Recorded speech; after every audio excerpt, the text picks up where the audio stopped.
All right. Well, it looks like you get no music today, Billy, because it's spinning, but it is Thursday. I And heard the music. okay, but I can. So, welcome to Gen X Rated Thursday edition where I can't hear anything. How's it Uh-oh. going today? There it goes again. Uh, It's off. it's going fine. Uh, yeah, it's Thursday. It's Thursday. June 19th is tomorrow. So, Juneteenth, yeah. a lot of people will have a day off, which is kind of nice, making it into a long Father's Day weekend for those that celebrate. Yeah. And I'm sure Trump's upset that Juneteenth is a holiday, but you know what? Tough shit. He seems a little busy doing some other things and wrecking some other communities. So, shouldn't be Yeah, that he does like to keep busy with that, that's for sure. And throwing JD under the bus, big. which JD's either too stupid to realize it or just doesn't care. Well, I think one of the best things that's happened to the opposition to this regime is that without KK Caroline and her pretty lying smile, JD's getting out there and Dissent's getting out there and Trump himself's getting out there along with Rubio. And you can't hide uh, their failures as people, as politicians, fill in the blank. Yeah, I mean, even the Republicans are pushing back against this shitty deal that he signed. It's awful. But they say, I know money, the Americans aren't, it's all unfrozen money that we'll be giving them, and we're giving them nothing, and how terrible Obama's deal was. But on the world stage, it's embarrassing. I think most of those leaders that were in that room at the G7 understand a little bit more than our dear leader who's talking about stolen elections and how terrible Obama is and this, that, and the other. Probably Biden, too. Uh, it's just silly. I mean, he walked into the room and said he was the boss, which is the clip that you got to see. But if you watch the full clip, he was following the person from Malaysia in and almost sat in their seat. Like, the boss generally knows where he's going to sit, but he's kind of embarrassing. Well, and that was after he walked into the closet. Yeah. I felt like a lot of those stately leaders were helping him. Doesn't mean they approve of him, but at least they showed some decency, which is certainly something he never does. If he's No, not he never pushing, does. if he's not pushing somebody out of the way to get a better photo op. There were a lot of photos of that meeting where Trump was just by himself. Everybody was congregating with somebody. He's got nobody. He's got nobody. And frankly, from what I understand, he smells so bad, nobody really wants to stand near him anyway. Could be the full diaper syndrome. Sure, that's a possibility. Could be And we might as well start there since you went to the smell anyway. the stench. You might be onto something with that, but I did get word that the White House cabinet members, let's see, J.D. Vance, RFK Jr., Sean Duffy, and Lutnick are on the cabbage diet. So apparently the sulfurous odors of fermented cabbage have been a cause of domestic friction. I don't know if poopy diaper is better than stinky cabbage. I'm not sure. I'm going to guess they're kind of neck and neck. They're pretty similar, and I can tell you that from firsthand experience. My first year with the Falcons, all the coaches were on the cabbage soup diet, So gross. which I like cabbage soup. It's good, but oh my God, Every day, 3 times a every day, every day, dude, that place smelled so rank. I was afraid if somebody like lit an open flame, the whole place would go up. It was just awful. Yeah, no, that's the reflecting pool, but we'll talk about that in a minute. That's about the same color as the reflecting pool. But Yeah. so there's nothing new about the cabbage soup diet or the cabbage diet. That goes back to 1994, at least. I don't know that any of those guys really lost weight, honestly. I couldn't tell any difference. Well, you got to cut out alcohol and sugar as well, so maybe that was part of the problem. I don't know. That could have been part of it. These guys are looking. RFK's already lost 20 pounds. He starts every morning with a steak and plenty of cabbage. I guess he asked his old lady if she'd be willing to put a bag of cabbage in her or sauerkraut in her purse. She did refuse smartly. Oof. Yeah. It just goes to your point that you always say about just not serious people. I mean, this is news. I know, more junk science, fad diets, and dude, so he's got protein farts from the beef, and then he's got the cabbage farts. Holy shit, that guy's toxic. So sprinkle in some kimchi, and again, they did add that it has to be grass-fed steaks. Wow, not cheap, but I guess they're doing okay on that budget. Their Oh, I'm sure congressional they can budget. afford it. They And I'm bring in not this. bashing. Fermented Go foods are ahead. good for your gut, really great for your gut health. So I'm not bashing sauerkraut or kimchi or any fermented foods, but any diet that limits you to just one or two things is not a really great idea. I would agree, and it all sounds quick fixy. Why don't you just do the grapefruit diet or fill in the blank? Yeah. Why don't you It's just eat a crazy, balanced and they're diet? not serious. They're not serious people. Doctor, no, and Dr. O'Mara is the consultant. To get a consultation with him is about $18,000. Then, if you want him to build out this program for you, it's another $8,000. We can't even afford healthcare, so I like, a consultation for $18,000 seems insane. These guys can do it because they're practically royalty in this country. At the same time, they're closing over 470 hospital wards, clinics, nursing homes after cutting healthcare funding by $1 trillion. Okay for me, not for you.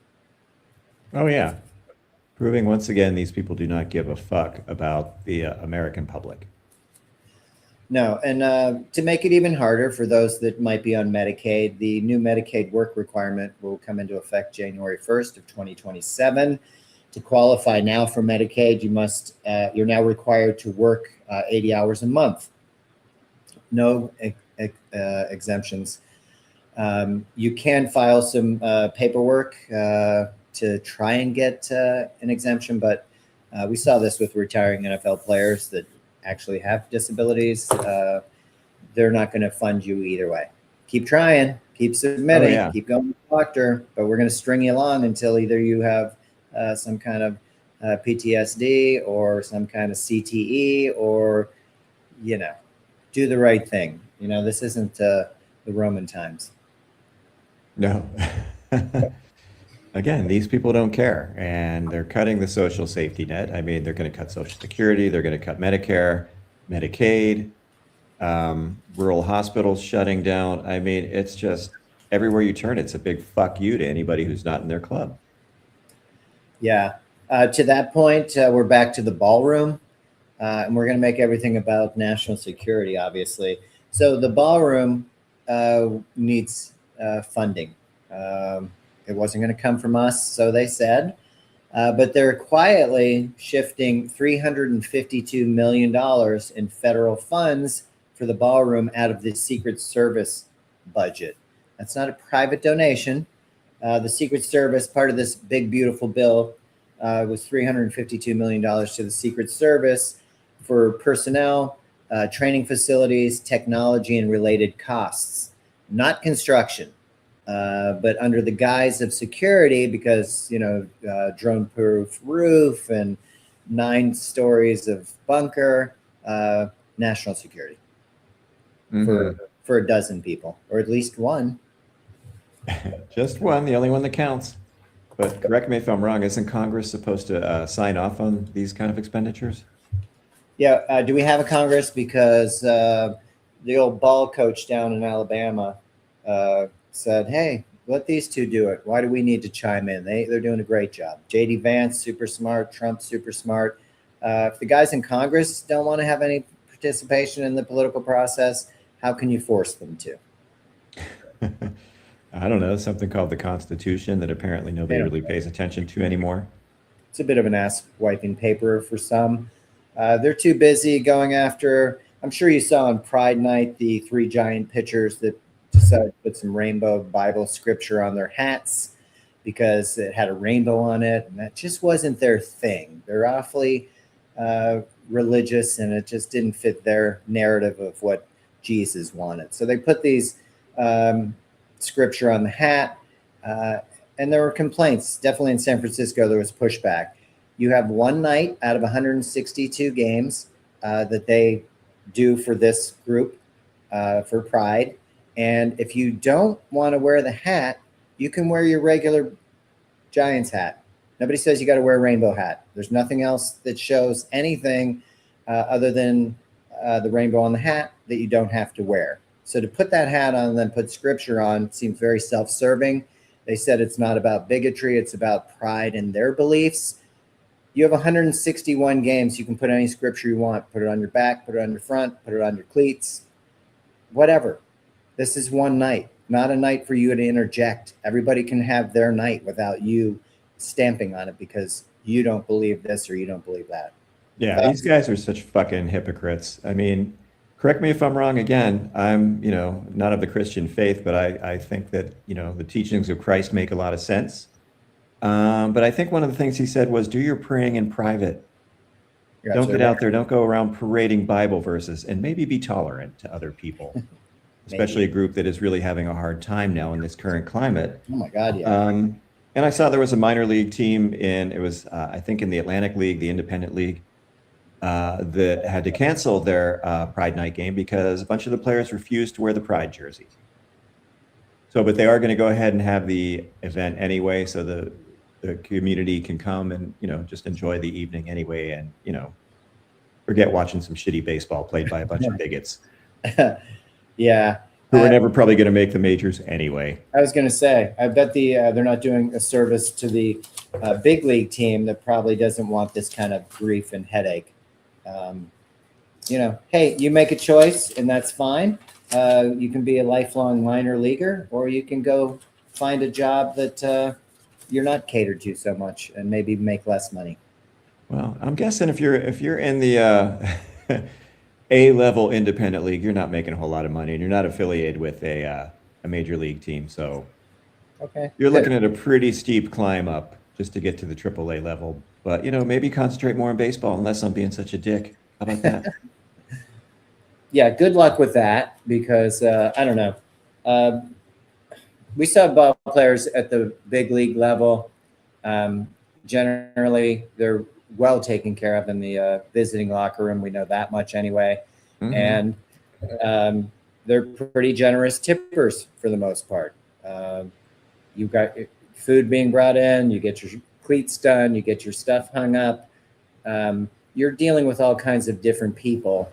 And I don't understand why this one particular group becomes a lightning rod when you're so gifted, you have so much to be thankful for, but you can't give somebody a break one day.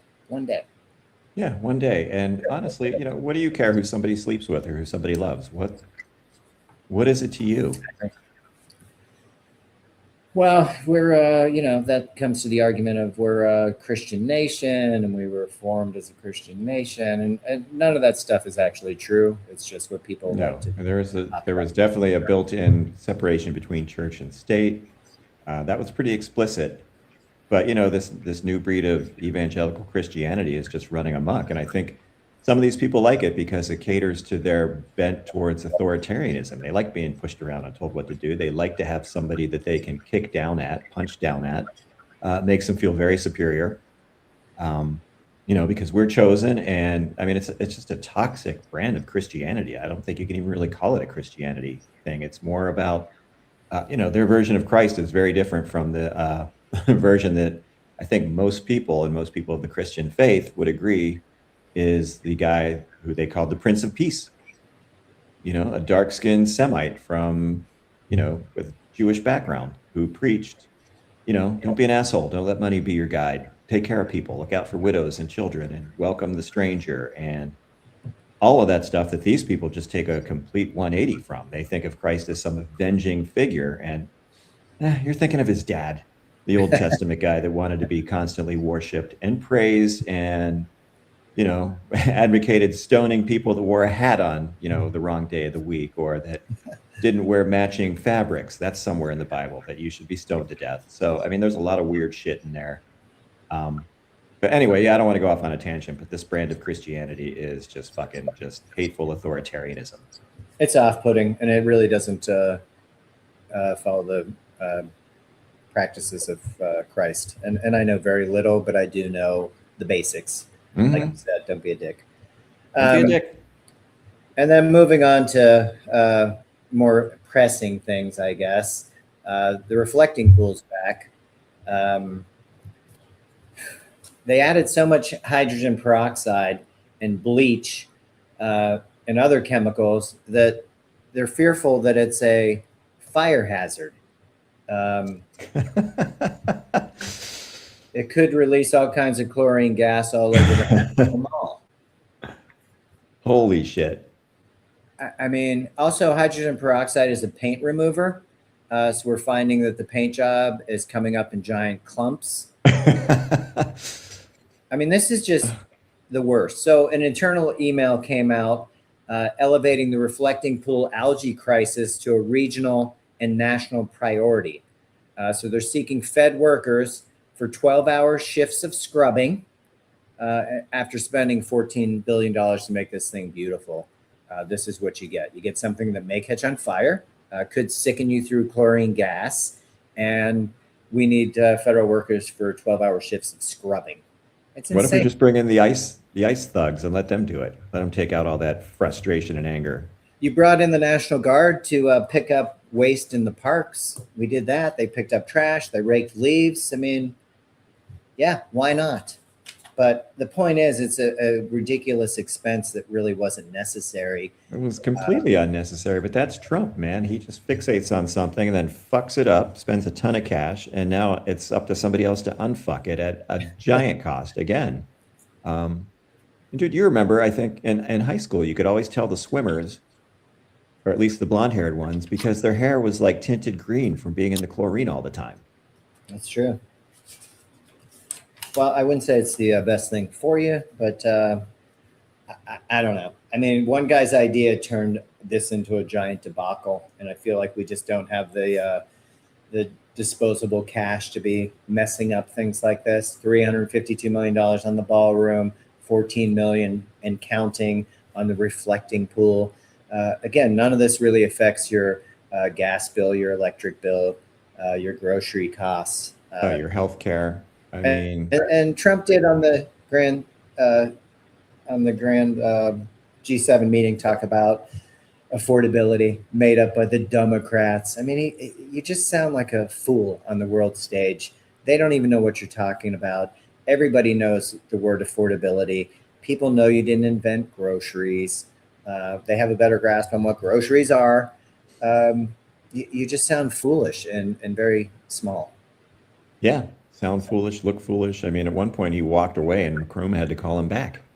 Well, he didn't know what direction to go, that's for sure.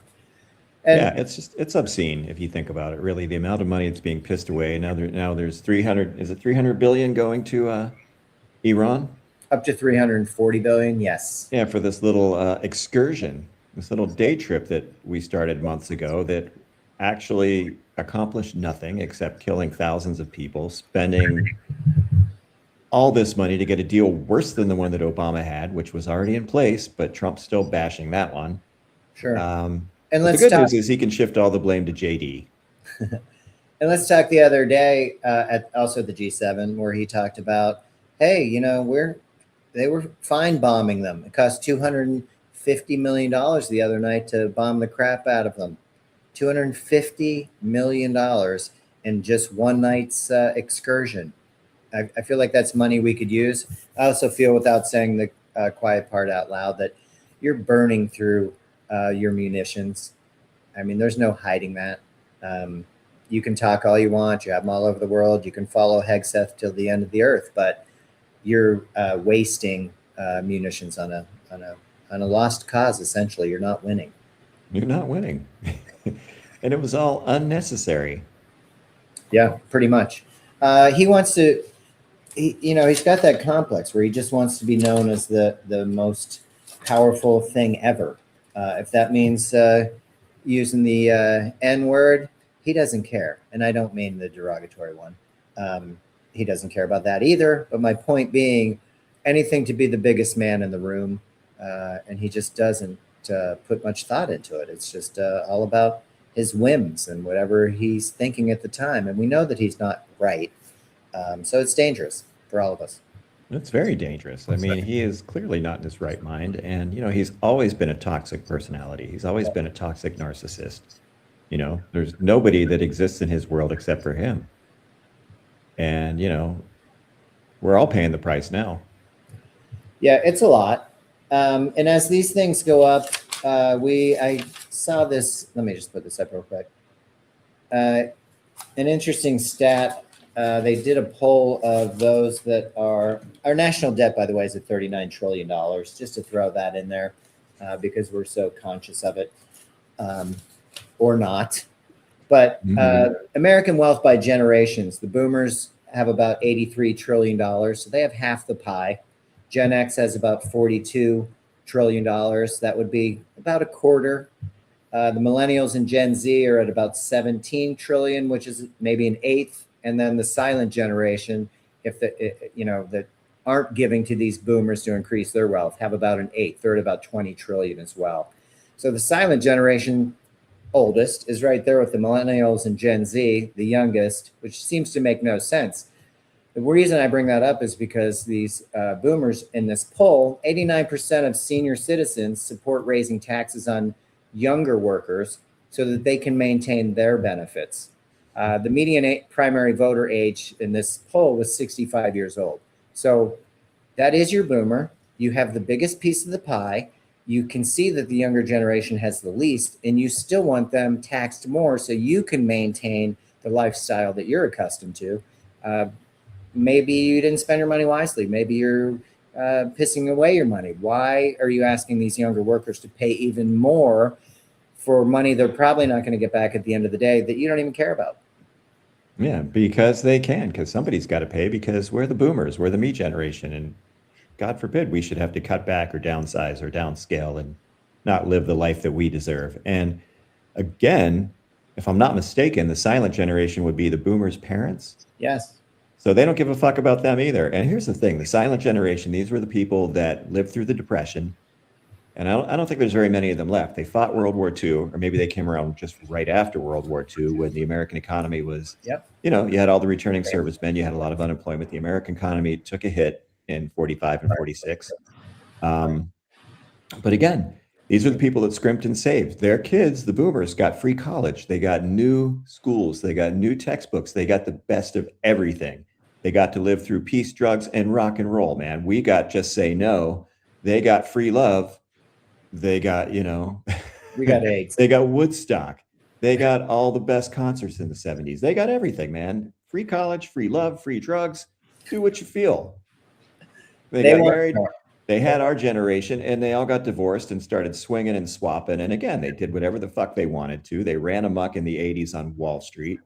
So pretty much par for the course. But they sold their parents out. Their parents who scrimped and saved and lived through some true hardships, made a lot of sacrifices. And asked for nothing, I might add. And asked for nothing. Yeah, just do better than us. We want you to have a great education. We want you to have a better job. We want you to have a better life than we've lived. And we're going to make sure that you get that.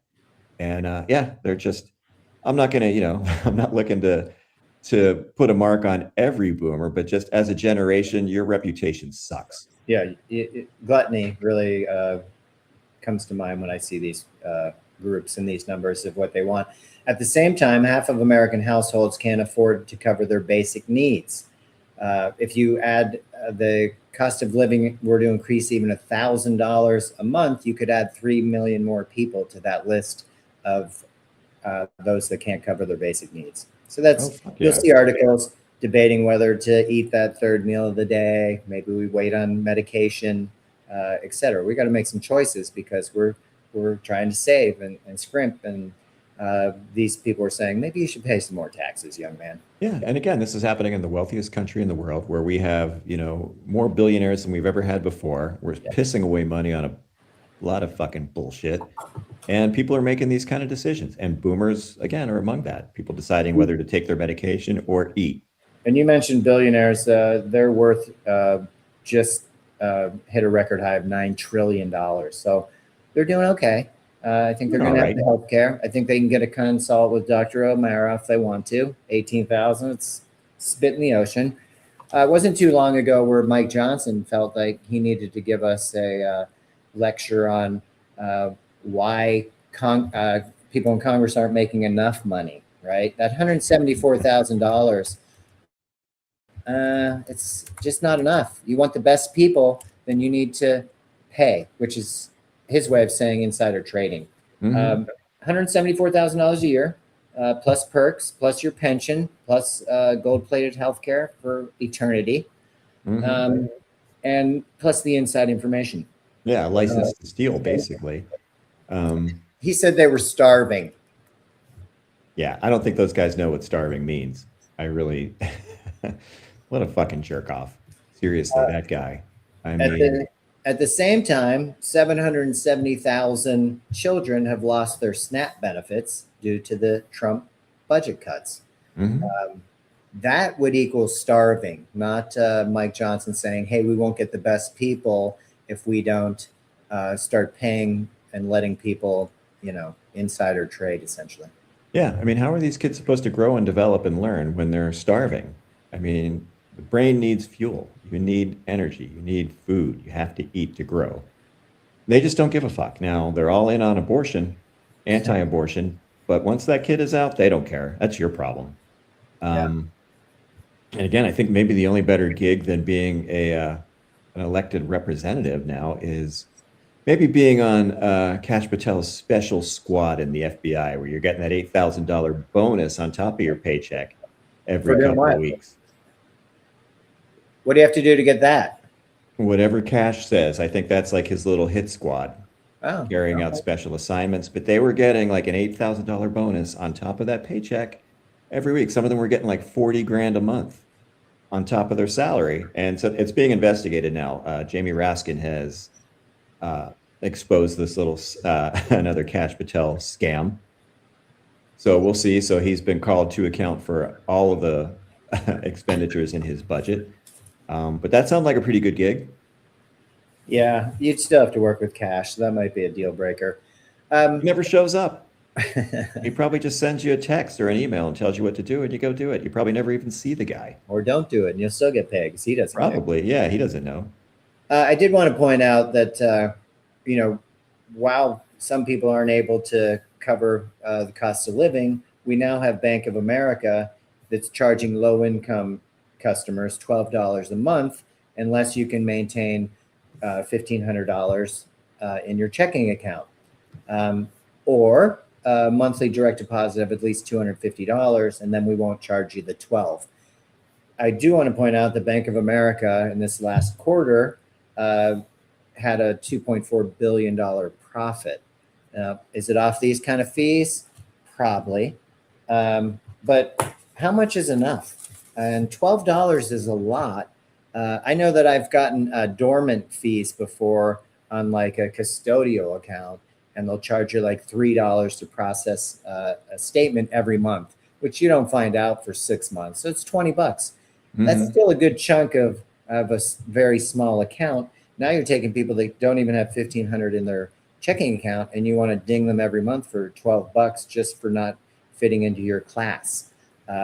Credit unions, my people, look into it because it's a totally different experience. Yeah. But you remember the old MTV tagline, too much is never enough. Yeah, that's true. Well, and they're getting it. And we're also getting it. So we're getting it. Yeah, they're getting it in a better way than we are. That's for sure. But it's just, it's pathetic. It is. And I wanted to point out, because I thought this was pretty interesting, mentioning again our national debt is at $39 trillion. But everybody talks about the empty nest. The empty nest must be so nice. You're getting on your fishing boat and sailing out to the sunset type of thing. The fact of the matter is with this empty nest talk is that there's a record number of adults under 35 that still live at home. A third of young people 25 to 35 are still living at home. And it's more about the high cost of living and less about the labor market. So you're looking at a third of youth, 25 to 35. It's 25 million people. 75% of those people have jobs. Many have college degrees. So it's more about the housing issue. And we talked about this the other day, the cost of a startup home based on, private equity buying them and these wealthy investors taking away these single homes. The national median asking for rent is up 18% from pre-pandemic. The national median home listing is up 34% since the pandemic. And how does that give these kids the opportunity to come out? They talk about the delaying in first-time home buying, which is the key driver to household wealth. So you can never start gaining any of this wealth until you get out of your parents' house. Yeah, and I mean, even if you're coming out of college and say you're making 50 grand a year at your first job, you've got student loan payments to make. Got to make those. Maybe your healthcare doesn't kick in for 90 days, so maybe you've got to cover that nut. If you're getting a place, and hopefully you've got a roommate, maybe two, because you've got to put down last month's rent and a security deposit. Then you've got to get yourself some furniture, right? You got to furnish your new place unless you can find a furnished pad. A lot of places require you to pay for your utilities too. Those costs are going up, and Maybe unless you're working remotely, rent. I mean, you've got a shit ton of expenses. That 50 grand is not going to go that far. And after the tax, man, let's call that 50, more like 37, if you're lucky. Now you're talking about what's your rent a month? Let's just say $1,000 a month, which seems, low, but $12,000 of that 37.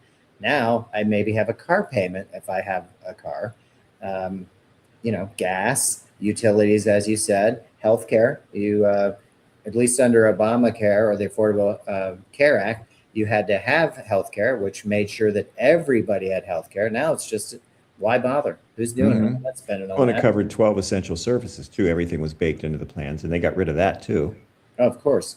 Rising inflation doesn't help any of this. So your typical first-time buyer now is 40 years old.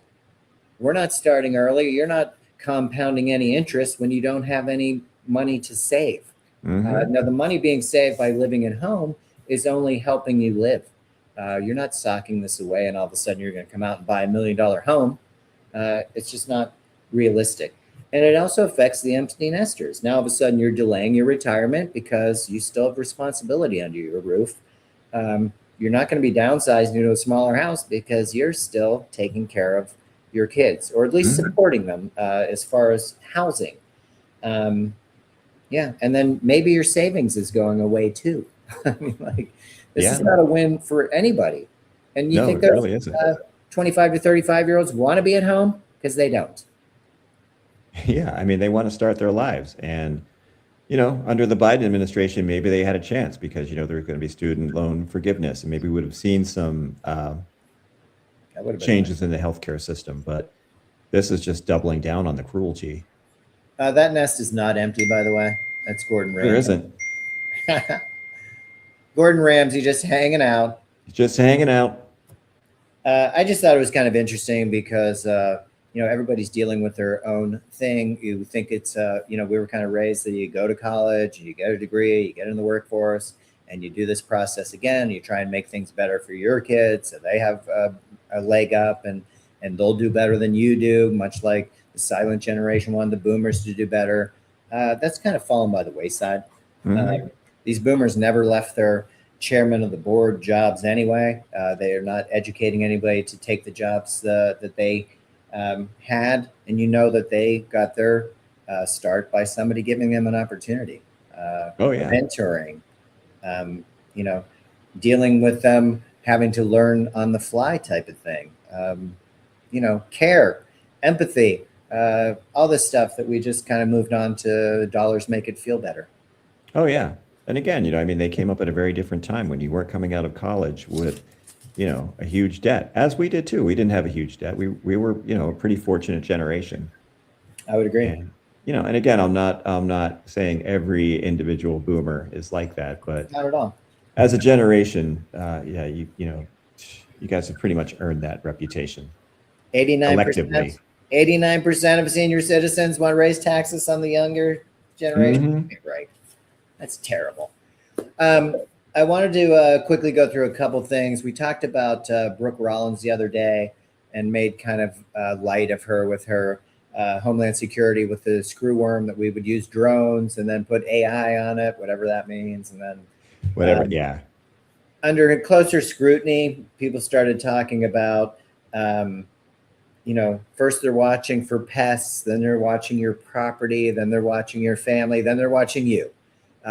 When do these pests, AI drones that are monitoring everything, when do they leave the skies? When the screwworms go away, or is this just a good way of surveilling? Sounds like it. It didn't dawn on me, but now it is. Yeah. I mean, all of this is pretty chilling. I mean, and then you've got Peter you saw Thiel's group. oh, Peter Thiel. Yeah, that guy. I mean, Jesus Christ, watching everything, keeping records of everything. Now they've got your. But you saw the leaked email, right, with that group of people that were going to go have their secret meeting. I did not see that. What was that? Oh, boy. We'll have to talk about that a little bit maybe next week. But, yeah, it was leaked. Everybody from Jeffries to Jared Kushner to Lutnick. I mean, all the who's that are who, how they're going to deal with World War III and the fallout and escape plans and that kind of stuff, control of populations and such. Bizarre stuff. You couldn't even write the script on this and make it believable, but here we are. Listen, I don't even know why they're wasting their time with that shit, because if there is World War III, if it goes nuclear, nobody's going down with their nuclear arsenal still in the silos. And tell me the book again. What's the book that after the facts?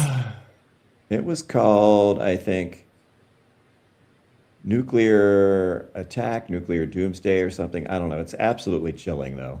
Yeah, there's not much left after the fact. And it's just going to come out and hit the links. Yeah, it's thoroughly researched. She did her homework on this. So a lot of this, it's not speculation. This is exactly what these weapons do and how they will be used. I mean, she has had a lot of time to research this, talking to a lot of experts, people on the inside, and yeah. There's no such thing as a contained nuclear war.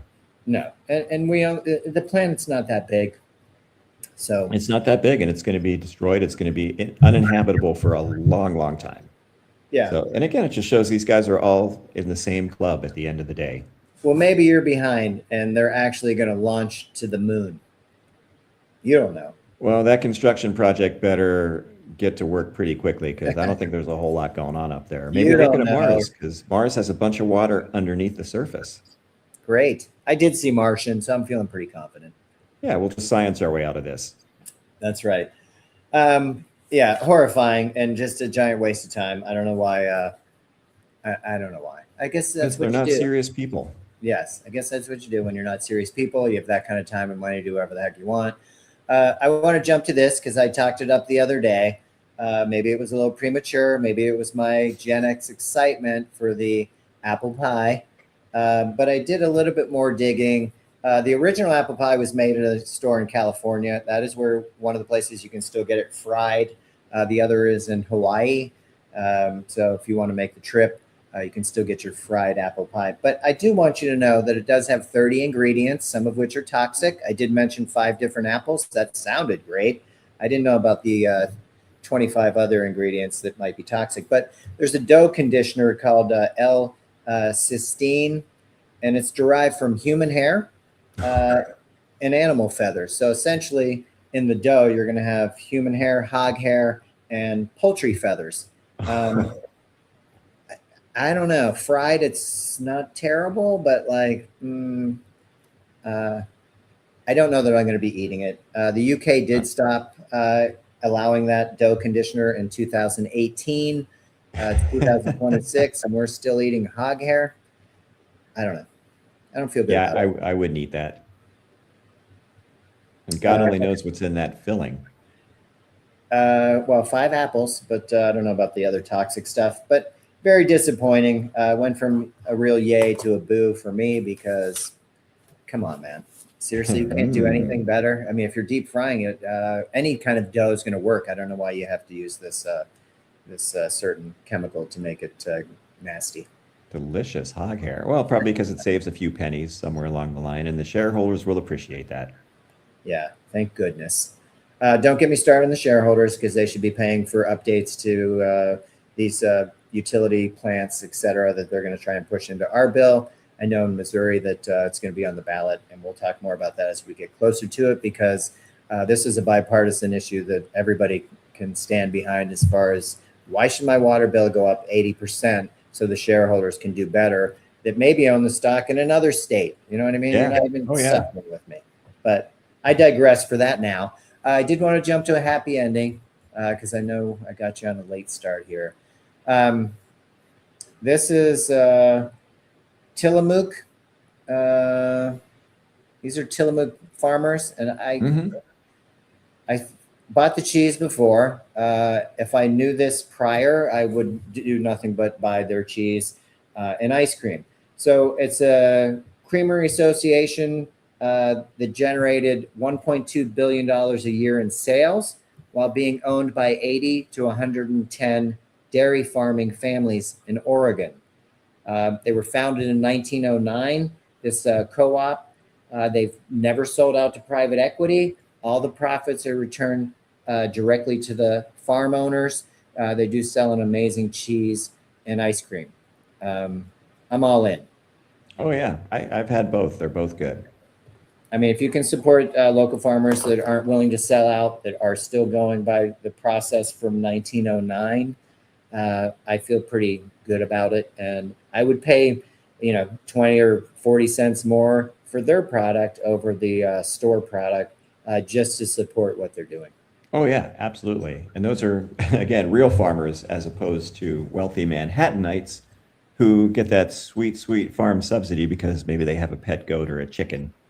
Well, Scott Bessent is one of the biggest ones, and I'm sure it's a goat. Yeah, I'm sure he's outstanding in his field. Yeah, but the important thing is he can really feel for the farmers, okay? Being one of them, us farmers stick together, am I right? Yeah, it's almost comical. He is just ridiculous.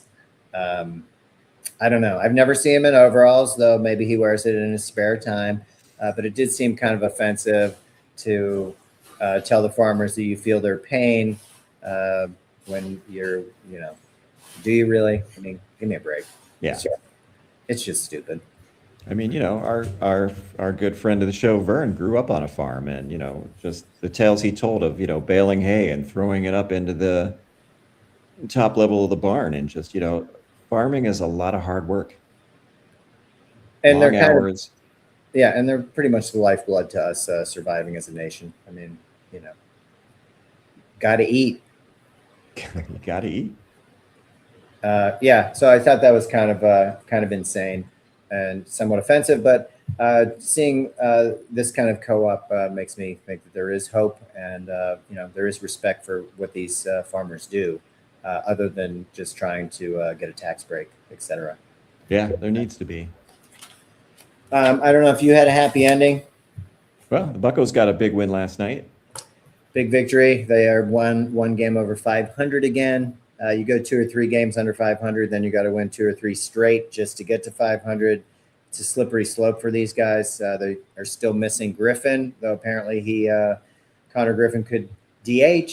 He has no problem with swinging a bat. He just can't field right now. So not to have him in the lineup seems a little bit strange. But Brian Reynolds, who everybody's been bashing, has been on a tear. He had 3 homers 2 nights ago. He had several hits last night. They're still pushing through, so I'm still on board.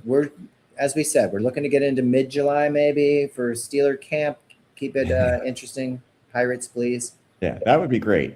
But they got some good pitching last night. Ashcraft got the win. Yeah, so I mean, I think they scored 3 runs in the first, so he had a 3-run lead before by the time he even took them out. So that's helpful. Yeah, I think they were up at 1.5-0. Maybe they even got to 7. But listen, they can hit the ball when they want to. It's the bullpen that's really been killing them. So nice to get the win. The A's are a tricky team, especially against the Pirates, but we'll take it. That was good news. And they're on the West Coast, so I'm seeing that in the morning. Yeah. It's a little too late for me. But yeah. Anyway, well, Billy, I appreciate your time today and jumping on here late, but always a pleasure. Oh yeah. And you get tomorrow off, and then hopefully we'll have a good weekend. Good. Well, nice job today. You as well. Good talking to you. You too. Appreciate it. I'll talk to you later today. All right, buddy. Sounds good. All right. Thanks again.